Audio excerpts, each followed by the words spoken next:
So question number 10, quadrilateral with exactly two pair of equal consecutive sides is called is a। So देखो ऐसा कौन सा quadrilateral का figure है जिसकी two pair of equal consecutive sides, लगातार दो पेयर की कंसेक्यूटिव साइड्स इक्वल होती हैं। सो केवल देखो हमारे पास केवल एक ही फिगर है ऐसा जिसकी कंसेक्यूटिव साइड्स क्या होती हैं, इक्वल, जैसे जे और इस साइड की कंसेक्यूटिव साइड वाली साइड, तो उस फिगर का नाम क्या है, kite. So option number C. Okay, तो क्वेश्चन का 10 का ऑप्शन नंबर सी। इसमें बताना है क्वेश्चन नंबर 11 में which of the following statement is correct. Diagonal of a parallelogram are equal. Parallelogram के अंदर डायगोनल तो इक्वल होती ही नहीं है, तो ऑप्शन नंबर ए इज गलत हो गया। ठीक है, the diagonal of a rectangle are perpendicular to each other. Rectangle के अंदर डायगोनल जो है वो परपेंडिकुलर एक दूसरे के नहीं होते हैं। ठीक है, सो नेक्स्ट देखते हैं हम, if the diagonal of a quadrilateral is intersect at a right angle it is not necessary is a rhombus. And D है कि every quadrilateral is either trapezium और पैलोग्राम और अ काइट। कोई भी quadrilateral या तो काइट ट्रेपेजियम हो सकता है या पैलोग्राम हो सकता है और काइट हो सकता है। ऐसा तो कुछ नहीं है, पैलोग्राम को हम काइट तो बोलते ही नहीं है, तो ये रॉन्ग है। ठीक है, और diagonal of a rectangle are perpendicular to each other if a diagonal of a quadrilateral intersect at right angle if it is necessary not a rhombus.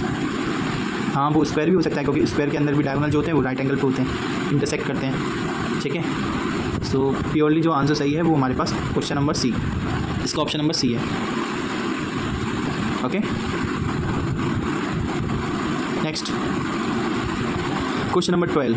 तो इसमें क्या दिया है हमें, 4 angle of a quadrilateral are in the ratio the sum of the greatest and smallest angle. Smallest और greatest angle का sum बताना है इसमें से। ठीक है, तो कैसे करेंगे हम इसको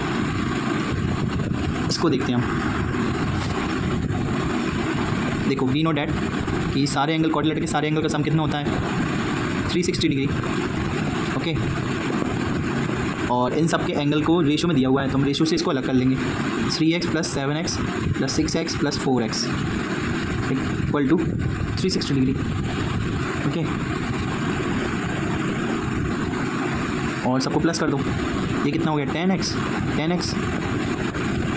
360, 20x equal to 360, x is equal to 360 divided by 20, तो 0 से 0 कितना आ गया 18 × 36। तो x की वैल्यू कितनी आ गई 18, x की वैल्यू हमारे पास कितनी आ गई 18। अब हमने क्या पूछा है क्वेश्चन में पूछा है सबसे the sum of the greatest और स्मॉलेस्ट एंगल।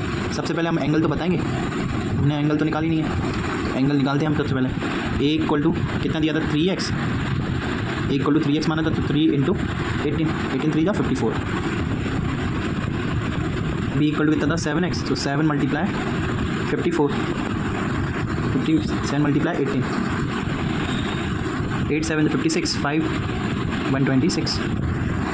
अब इसी तरीके से एंगल b कितना दिया है, एंगल c कितना दिया था हमें 6x, 6 × 18 54, 8 6 48। ओके, 8 6 48, 48 के 8 फिर कितना आ गई 4, 6 1 6 और 4 10। इसी तरीके से एंगल d 4 × 18 72। तो क्वेश्चन में हमसे पूछा है सबसे छोटे एंगल और सबसे बड़े एंगल का सम। सबसे छोटे एंगल कौन सा दिख रहा है, which is the lowest angle, 54 126 108 और 72। 54 और 126 ये सबसे ग्रेटेस्ट और लोएस्ट एंगल। सम 54 + 126 130 50 180। ओके, तो इसका आंसर कितना है 180। ओके, सो इसका ऑप्शन जो है ऑप्शन नंबर सी।